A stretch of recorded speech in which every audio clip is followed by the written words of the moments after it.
Пришел наш лифт. Находимся Ларина 45, сектор Ростова 2. Вот у нас фасады стоят, боковые, крашеные, на подложечке, обратите внимание. Берем эту подложечку, стелим и начинаем укладывать фасады.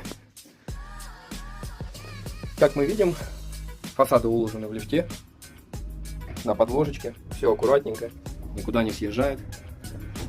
Так как они большие, мы в лифт их заносим вертикально. Ну, есть лифты у нас, конечно, и горизонтальные. Горизонтальные мы укладываем немного по-другому. В следующем видео вам покажем.